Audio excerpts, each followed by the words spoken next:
bienvenue les amis passionnés de tarot. Je suis très heureuse de vous retrouver en ce début d'année. Donc déjà, je vous souhaite une très belle année. Voilà, mes meilleurs vœux à vous tous pour cette année 2022. Donc, je viens pour vous présenter un nouveau tarot de chez les éditions Arcana Sacra. Il s'intitule le Edgar Allan Poe Tarot de Rose White et Eugène Smith. Donc, c'est un tarot que j'avais très hâte de découvrir et d'avoir entre mes mains. Donc, je languissais énormément. Alors, je ne connais pas vraiment l'histoire d'Edgar Allan Poe. Cela dit, j'avais vu un petit peu les cartes qui me tentaient beaucoup. Donc on est dans un univers un peu macabre, un peu noir. Et je vais vous dire un petit peu plus ce qu'il en est de Edgar Allan Poe. Voilà ce qu'on peut apprendre de lui. Je me suis régalée avec chaque carte, puisque nous avons représenté vraiment des scènes de vie, et donc on en apprend vraiment plus avec les cartes, avec les images sur ces histoires qu'il a écrit, voilà, dans ses livres, dans ses ouvrages, autour un petit peu, voilà, de choses tragiques, fantastiques également. Donc j'ai vraiment beaucoup aimé, ça a été vraiment un coup de cœur pour moi, les cartes, plus le livre que j'ai dévoré. Voilà, je suis passée à chaque carte, j'ai lu chaque arcane et je me suis régalée. Donc, je vous en dis quand même un petit peu plus. Découvrez la sagesse prophétique du grand maître du macabre en association avec le pouvoir divinatoire du tarot. Au travers des écrits visionnaires d'Edgar Allan Poe, ce tarot vous invite à explorer vos profondeurs pour révéler votre puissance. Les illustrations inspirées par les écrits mystérieux d'Edgar Allan Poe vous ouvriront les portes de votre intuition, invitant votre âme à recevoir de grandes révélations. Son livre d'accompagnement sera un outil précieux pour développer votre esprit et éclairer les ombres sur votre chemin. Soyez prêts pour un voyage hors du commun. Ce coffret contient un tarot de 78 cartes dans une boîte cloche ainsi qu'un livre explicatif en couleur de 196 pages et il est au prix de 32 €, donc aux éditions Arcana Sacra. Alors, encore un magnifique coffret, hein, bien lourd, bien beau. Alors, complètement fan de cette illustration, c'est ma carte préférée, il s'agit de la force. Donc je pense même que je vais l'encadrer, je vais la faire sortir et je vais l'encadrer parce que elle représente beaucoup de choses pour moi et j'étais complètement folle. Enfin, je la trouve exceptionnelle. Voilà, elle est magnifique.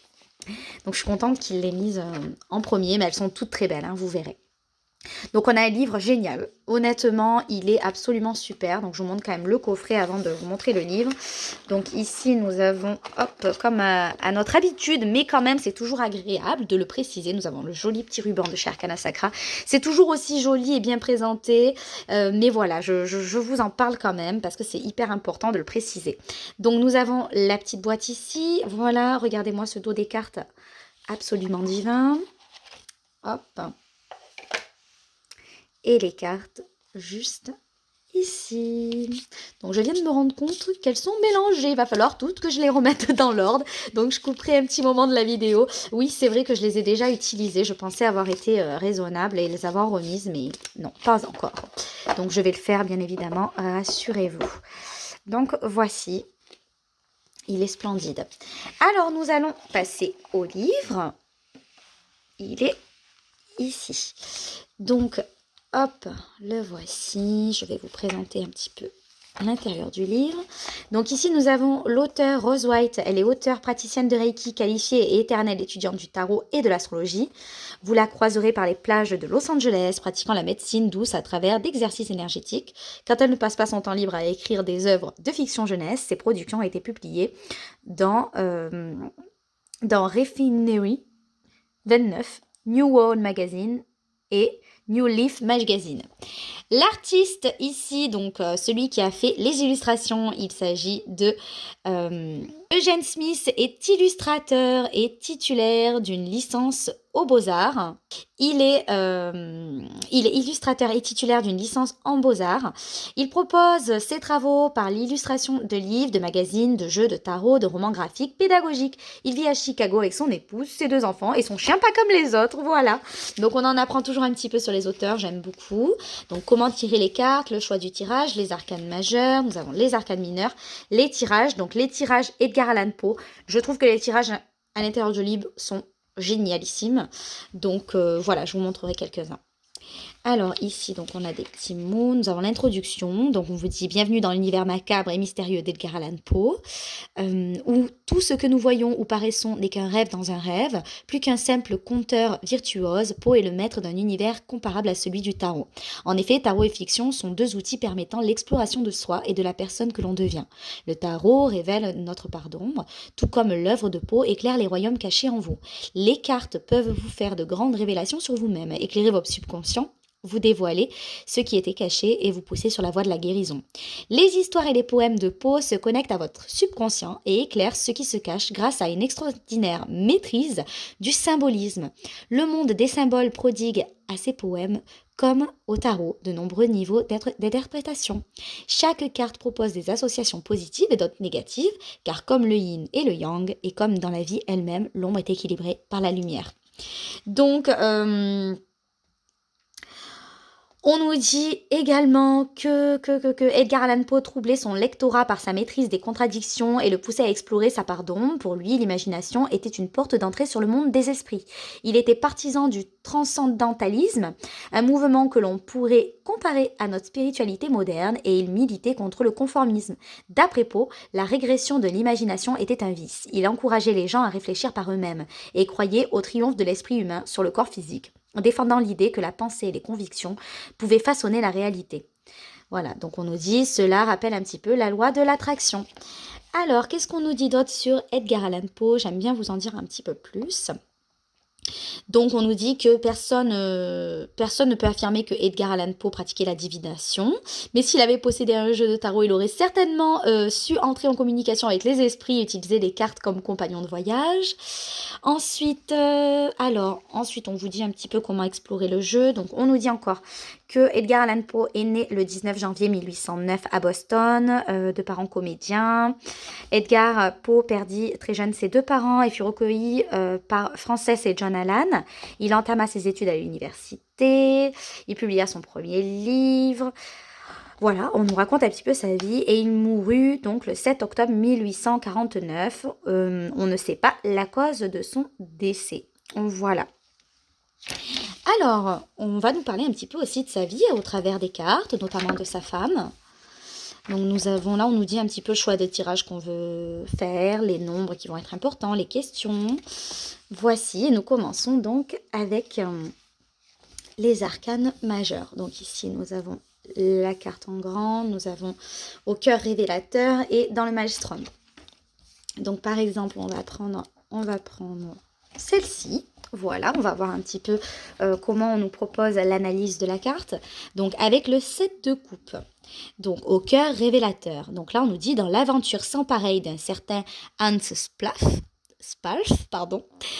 Hans voyage depuis la Terre jusqu'à la Lune en montgolfière. Ce ballon peut transporter ses passagers jusqu'au satellite car il est équipé d'un appareil qui comprime l'air dans l'espace et leur permet de respirer. Cette histoire est racontée aux villageois par un habitant de la Lune. Il s'agit d'un parfait canular, mais les lecteurs d'Edgar Allan Poe et les personnages de l'histoire doivent décider eux-mêmes si ces faits sont réels ou fictifs. Sur l'image, Hans s'envole dans sa montgolfière à laquelle sont suspendus des paniers contenant 6 coupes en or, chacune contenant un objet évoquant une histoire de Poe. On y trouve un corbeau, donc de l'œuvre Le Corbeau, un cœur humain, le cœur révélateur, un scarabée, le scarabée d'or, un œil humain, une position scabreuse, un sphinxidé ou sphinx, le sphinx, un chat noir, le chat noir. L'homme nous propose un toast avec une coupe contenant la lune en référence à sa propre histoire. Donc vous voyez, j'adore, je trouve c'est génial. Dans le maelstrom, les opportunités abondent et vous vous trouvez face à un choix. Les options sont trop nombreuses, vous êtes perdu. Prenez conscience que certaines de ces possibilités ne sont qu'illusions. Méfiez-vous de ce qui est trop beau pour être vrai. Faites des choix selon ce que vous voulez vraiment, pas selon ce qu'on attend de vous. Si une décision vous tourmente, dressez la liste des pour et des contre. Cette carte est celle des vœux, des envies, des rêves. Surtout, suivez votre cœur et agissez en faveur de ses désirs, sans quoi vous pourriez vous retrouver coincé dans un cycle de réflexion sans fin, sans aucune action concrète à la clé. Élaborer une stratégie et travailler à la réalisation de vos objectifs. Donc, on nous parle de la carte droite et de la carte renversée. Donc, en carte droite, nous avons des choix, des opportunités, des options, des illusions, des rêves, des désirs, des idées, des vœux pieux. Renversé, nous avons tourmente, trop de possibilités, restrictions, inaction, confusion et procrastination. J'arrive pas à trouver mes mots aujourd'hui. Donc voilà, donc c'était pour vous montrer un petit peu et vraiment à chaque carte nous avons un petit passage de l'histoire qui est raconté. C'est vraiment génialissime. Je me suis régalée vraiment à me laisser aller à chaque histoire, vraiment.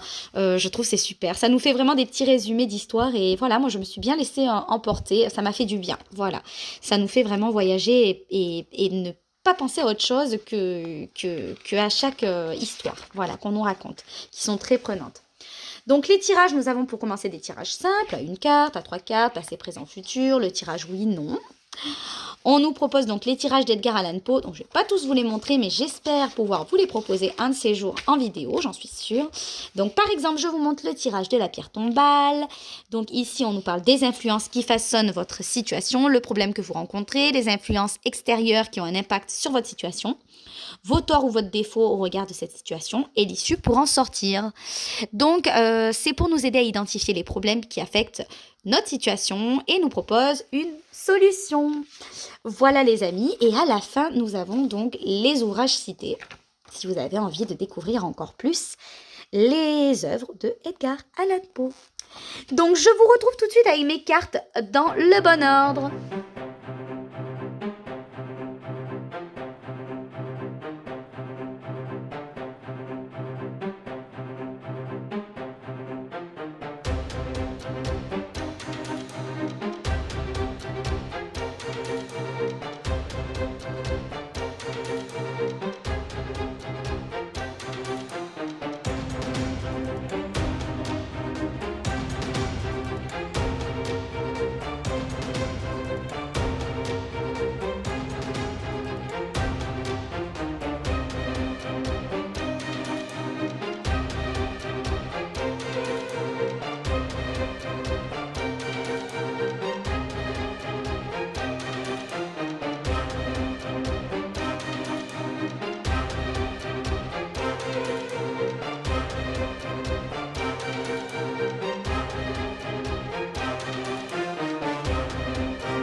Voici donc les amis, désolée la vidéo est un petit peu longue, j'espère que vous vous êtes laissé emporter par ces belles histoires, ces belles illustrations qui transportent, je trouve, dans d'autres mondes avec peut-être parfois un petit peu d'inquiétude également. J'espère que ce jeu vous a plu. N'hésitez pas à me dire en commentaire s'il vous plairait et si peut-être vous l'avez déjà aussi ou si vous connaissez les œuvres d'Edgar Allan Poe. Je vous souhaite plein de belles choses et je vous dis à très bientôt.